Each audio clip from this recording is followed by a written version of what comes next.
여러분들, 마지막 때가 되어져 가면 갈수록 이 마귀는 복음을 더욱더 잘 전하지 못하는 환경을 만들어 놓을 수밖에 없어요. 내가 마귀의 입장이라도 그렇게 안 하겠습니까?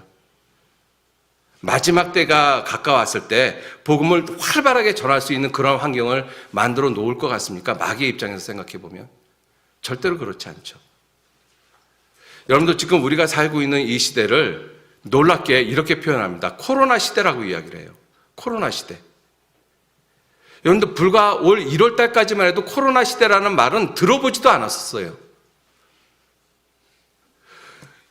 지금은 4월 중순인데 불과 2020년이 시작한 4개월이 채 지나지도 않았는데 우리는 놀라운 시대를 경험을 하고 있습니다. 코로나 시대 들어보셨습니까? 1월 달에? 근데 지금 또 뭐라고 이야기를 하고 있어요? 포스트 코로나 시대가 올 것이다. 포스트는 지나갔다라는 그 라틴어거든요. 코로나가 지나간 시대. 그래서 이 모더니즘이 있고 포스트 모더니즘. 그러니까 코로나 시대가 되기 전에는 포스트 모더니즘 시대라고 이야기를 했죠. 이 모더니즘이 지나간 시대. 그런데 한 시대가 이렇게 지나가기까지는 사실은 수천 년, 수백 년, 수십 년이 걸렸어요. 그런데 그러한 시대에서 코로나 시대가 되어진 것이 정말 하루 만에 그렇게 돼버렸습니다. 하루 만에. 그죠? 여러분들, 1월 달까지만 해도 이 마스크 때문에 이런 난리를 벌일 거라고 세계가 누가 생각을 했겠어요?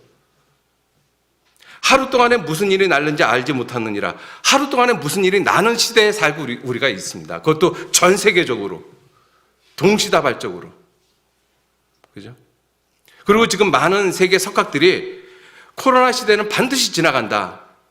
더 놀라운 표현이 이 히브리 대학교에 있는 그 유발 하라리라는 그 이 44살이신 그 이 석학이라고 하시는 교수가 있는데 그 교수의 글을 읽어보니까 그렇게 돼 있더라고요. 이 코로나 시대는 지나간다. 불과 몇 주 후에. 그렇게 표현하고 있어요. 불과 몇 주 후에. 반드시 지나간다. 키신저도 그 얘기하고 있잖아요. 그리고 그 포스트 코로나 시대가 되어지면, 코로나가 지나간 이후에 시대가 되어지면 우리는 전혀 다른 세계에 살고 있을 것이다. 그리고 그 유발 하라리 교수가 뭘 얘기를 하는가 하면 포스트 코로나 시대에는 모든 세계가 반드시 두 가지 중에 하나를 선택해야 될 것이다.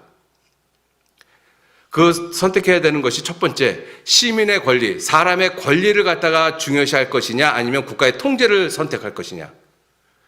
놀랍게도 지금 전 세계가 국가 통제를 원하고 있어요. 보건 때문에, 방역 때문에. 개인은 국가에 통제되어줘도 국가에서 통제가 되어줘도 방역이 되어진다면 그렇게 하라고 국가에다가 자기 권한을 이양하는 모습이잖아요. 전 세계가. 그리고 또 하나는 지금과 같은 개별 국가 체제를 유지할 것이냐 아니면 글로벌라이제이션, 세계화를 할 것이냐. 그 둘 중에 하나는 반드시 선택해야 된다라고 이야기를 하고 있어요. 놀라운 모습 아닙니까? 결국 요한계시록 13장에 나오는 적그리스도가 다스리는 세상을 예견하고 있습니다. 그 적그리스도가 다스리는 그 세상에 그에게 경배하지 아니하면 며칠은 다 죽이더라. 여러분들, 그것을 우리가 보고 있는 시대에 살 수도 있습니다. 그죠? 그 적그리스도가 온 시대가 아니라 적그리스도가 임하기 전에 각 나라에서 정부에서 원하는 대로 따라주지 않으면 얼마든지 죽일 수 있는 그러한 시대에 우리들이 살 수도 있다라는 것입니다. 여러분들, 1월 달까지만 해도 정부가 교회에 모이지 말라. 그래서 모든 교회가 이렇게 말을 들을 수 있을 거라고 생각했습니까? 누구도 그렇게 생각 못했습니다. 어떻게 정부가 교회를 이래라 저래라 할 수 있어요? 근데 지금은 그렇게 안 하면 모든 사람에게 지탄을 받잖아요. 따라갈 수밖에 없게끔 되어져 있어요. 마귀가 이 기회를 절대로 놓치지 않을 것입니다. 그래서 결국 사람들에게 포스트 코로나 시대가 되어져도 이와 같이 정부가 개인을 통제하는 그 모습은 정부가 절대로 놓지 않을 것이라고 이야기를 하고 있습니다. 일례로 그 유발 하라리 교수가 이스라엘이 1948년에 독립을 하고 그때부터 전쟁이 있었잖아요. 1950년대에 그래서 국가 비상사태를 선언했다라고 이야기를 합니다. 그런데 그 국가 비상사태가 해제가 된 것이 2011년도에 해제가 됐어요. 그 자기 나라 예를 들면서 포스트 코로나 시대에서도 나라, 이 전 세계가 개인을 통제하는 이 시스템을 결코 놓지 않을 것이라고 이야기를 하고 있습니다. 이 시스템이 그대로 갈 거라고 이야기를 하고 있어요. 지금 우리나라 총리도 상황이 안 좋아지면 다시 교회를 모이는 것을 제재할 수 있다라고 이야기를 하고 있잖아요. 우리 그런 시대에 살고 있습니다. 그러한 모습을 보면서 정부 탓만 것이라고 생각할 수는 없잖아요. 그러한 정부, 그러한 세계화의 너머에 뭐가 있겠어요? 마귀가 있습니다. 마귀는 그리스도인들을 모으지 못하도록 하거든요. 그리스도인들은 숯불하고 똑같아서 숯불은 숯은 모아놓으면, 꺼진 숯도 모아놓으면 활활 탑니다. 활활 타는 숯도 흩어놓으면 꺼져버리거든요. 여러분들 사회적 거리두기가 뭘 의미하죠? 사람들 2m씩 2m씩 떨어져 놨어요. 여러분들 사람은 몸이 멀어지면 마음도 멀어지게끔 되어져 있어요. 마태복음 24장 12절 말씀에 불법이 성함으로 모든 사람의 사랑이 식어지리라. 사회적 거리두기, 사람들 사랑 식어져 갑니다. 그리스도인들 사랑 식어져 갈 수 있어요. 어떻게 했으면 좋겠습니까? 우리들이 어쩔 수 없이 정부 시책에 사회적 거리두기에 동참해야 돼요. 근데 그걸로 인해 가지고 우리들의 마음이 식어진다면 이거 정말 큰 문제 아니겠어요? 히브리서 10장 35절 말씀에 모이기를 패하는 어떤 사람들의 습관과 같이 하지 말고 오직 그날이 가까운 볼수록 더욱 모이기를 힘쓰라고 말씀하고 계십니다.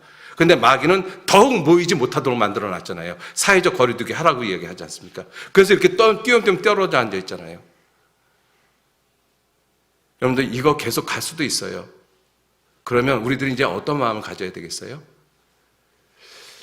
잠깐 하나님께서 이것을 회복시켜 주신다면 우리들 정말 죽기를 각오하고 주님 위해 살아야 돼요. 다시는 기회 없을 수도 있어요. 각오하고 살아야 될 때입니다.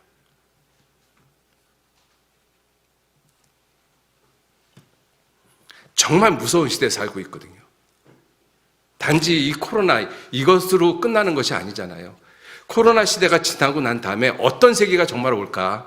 우리가 정말 편하게 복음을 전할 수 있는 세계가 정말 다시 올까?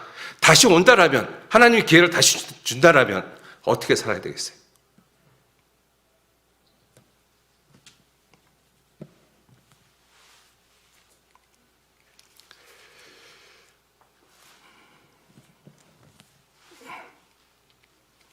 예, 우리들 하나님이 다시 기회를 주시기를 간절히 기도하고 그 기회가 다시 온다라면 예전과 같이 살아서는 안 되죠. 그죠? 세상 사람들도 이 코로나 시대하고 포스트 코로나 시대는 전혀 다른 세계라고 이야기를 하고 있잖아요. 그럼 우리의 신앙도 전혀 다른 모습으로 바꿔가야죠. 세계가 그렇게 바뀌어지는데 우리의 신앙이 똑같은 모습이 되면 되겠습니까? 우리도 전혀 다른 세계에서 살아야 됩니다.